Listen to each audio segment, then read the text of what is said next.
but we've still got, $10.5 million in kitty to start spending on our Canadian dollars to start spending on our 100% Awalé permits. And so, our budgets over the next couple of years are going to be really, really quite healthy. And we've got an opportunity to move things forward really rapidly. And so, we're ramping up from a staff perspective. We are actually ramping up at the moment. And we're also looking at new technologies and things that will help us advance those things quite rapidly. So there's some new technology out of Australia, which allows you to analyze for gold and silver with your geochemistry and early stage drilling with a portable XRF. So we're going to invest in that technology and have it running up on site, and we'll be doing all our own analysis on site and all those sorts of things as well, so we can turn over things rapidly from going from really broad spaced, big scale geochemical regional exploration into move those targets rapidly into more strategic infill kind of geochemistry and geophysics towards drill targeting. So it's a pretty exciting time for the company and anyone that actually gets the opportunity to come on board with it. Smart mining, is about using data to make better decisions. If you think about the journey from an exploration project that they define the resource through to a producing mine, that journey can be 10 years, can be longer in some cases. And, the more accurate data that the miners can get faster, they can help make better decisions on where to mine, how to mine, what optimal grades, what blends they need. So smart mining is really about enabling the mining houses to make better decisions faster. And we see our technology as helping enable a lot of that, and the kind of real digital transition and trends that are happening within the sector. Drilling, it's drilling a hole in the ground, getting sample, sending that off for an assay. But there's a huge amount of data that our machines collecting, particularly our machine, as we need all the sensors for the automation. We can produce far more data and make that data usable to the miners to help them make better decisions on their future planning.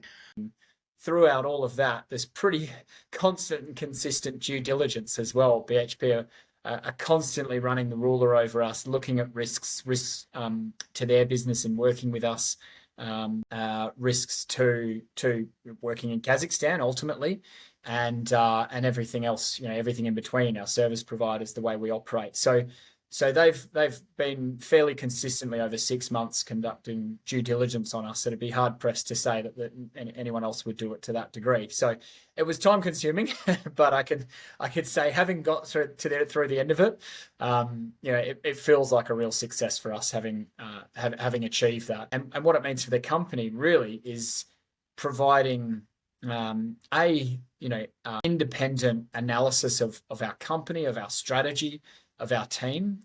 You've got a myriad of technical experts from the BHP team, from the head of copper, head of porphyry exploration, head of new projects, to people involved in deep crustal analysis and really their mineral systems framework, reviewing our strategy and giving us their feedback. So for us, this would have cost us, just from an advice perspective, tens or hundreds of thousands of dollars to get to the place that we are today. And on top of that, they gave us $500,000 to actually conduct a lot of the work as well. So we've been able to get 2 targets on the belt. We've been able to advance those in terms of soil sampling, and we've been doing spectral analysis on all of those as we speak.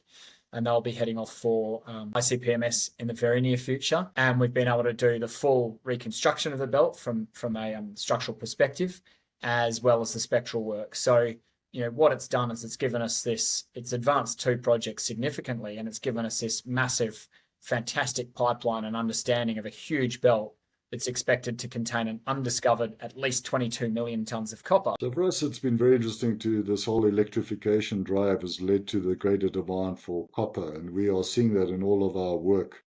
There's a lot of interest in copper, and there's a lot of money being put into that. And that provides a great opportunity for Zambia, Southern Congo, and possibly Botswana, South Africa, Namibia, to provide a lot of that copper.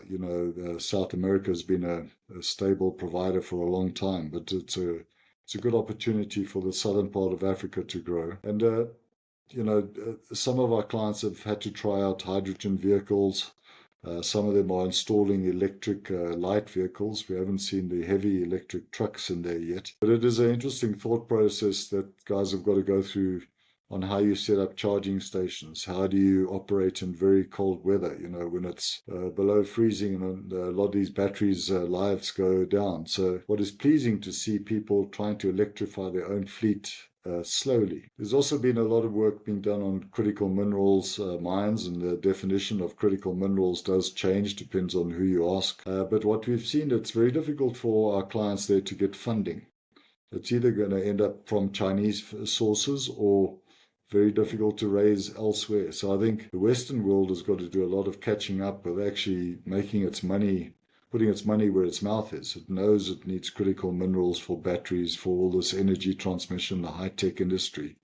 But frankly, we haven't seen the money going into the mines and the processing facilities to be able to supply these critical minerals yet. So we hope that talk and planning on that score leads to actual, developments on the ground and processing facilities. If you look at electrification, if you look at artificial intelligence, and just general infrastructure, there's going to be a much greater need for copper, and there just haven't been the discoveries. There's been expansions, but as I mentioned, typically you're looking at projects that are getting deeper and have lower grades. So, for example, Colpio Minerals is in a very good position with a 300 metre intercept of just under 1% copper equivalent. So there's not many of those type of projects out there, and not many discoveries. So I think, the market's very favourable for copper. I think artificial intelligence on its own is going to drive a lot of demand for copper. And the other one's obviously gold. And I think gold's looking at a near perfect storm. Right? Unfortunately, you've got conflict, a couple of conflicts that are going. You've got central bank buying, Turkey, China, India, those central banks have been buying in pretty significant quantities. A lot of the other central banks have also been buying. And then the third leg of that is obviously real interest rates. So, there is speculation, I suppose, expectation that the Fed will cut rates, possibly once or twice before the end of the year. Typically when rates are cut, then you do see a significant move in gold. So I think if rates are cut, at some point they will be cut, possibly at the end of this year, then you'll probably see another leg up in gold, which will be great for the industry. So just after the acquisition was the first time I was on the project, and I was quite young at the time. I wasn't even able to drive yet, but I was on the project. And it evolved from there. They brought it to, they had a feasibility study done, which was positive. And the director of mines for Arizona, well, he became the director of mines in Arizona later on, but he originally did the feasibility study of the Gladiator. At that time, he thought it was one of the best gold mining projects in Arizona. And this is going back to 83, 84. So the company Norquest Resources formed Norquest Arizona Inc., which I'm now president and CEO of as well. And, started going forward with developing a mill on site at 120 tons per day. And, in today's world, 120 tons is almost a pilot project. But this project is, it's low tonnage and high grade. And that's the significant part of this project, which allows us to keep our operating costs per ounce quite low compared to other projects. So from there, we did quite a bit of work when I bought the project. And then Michael and I met probably earlier in 2016 and developed Gladiator Gold Mines Corp. And, we co-founded it together and put the project in Gladiator Gold Mines Corp and have been moving forward ever since. We've done quite a bit of work on the project. Still more to be done, obviously, but we did produce some gold from the project. There's 3 points of growth in the revenue line, which is not usual for mining businesses. So we have the growth within EV and stationary batteries, which is despite sometimes when we see it tap off a bit, it's slower. It's still big growth, but it's maybe slower than anticipated, but it's a fantastic growth. And then across that, we see manganese being used in more of the battery chemistry. So historically, we had the lithium iron phosphate batteries, which didn't have manganese in them, and there was this move to the nickel cobalt manganese batteries, which is a much better energy storage. It's a much better chemistry for batteries. And now what we're finding is, so everyone gravitated to that, but now that what was the LFP is now having manganese in it. So it's moving to a lithium manganese iron phosphate battery. So we just look, and part of what we're testing at the demonstration plant, and that's another reason to have a fantastic facility like that, is we're looking at all these different products. And we're sort of saying, we're not just focus on one. How can we produce all of the products that are required for all these battery chemistries and make sure we can supply and service those customers?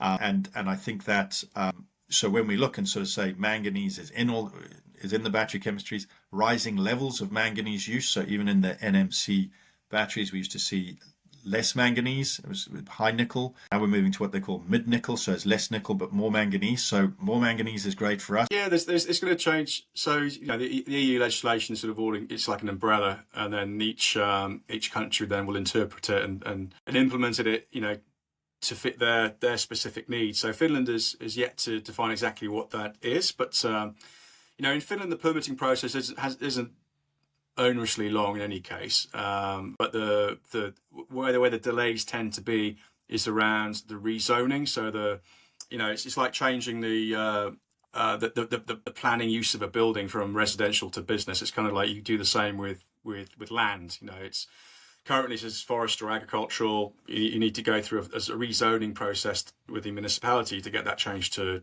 mineral extraction. That can take quite a bit of time. It's bureaucracy, and then you can sometimes have someone sitting in an armchair in Helsinki that's never stepped foot anywhere near the region, put in an appeal saying, "Oh, that's not right. We shouldn't be mining anything," which is ridiculous. And you need strategic minerals to support a green transition. So those things can crop up. So that permit legislation is all about shortening that and the zoning and the appeals processes as well.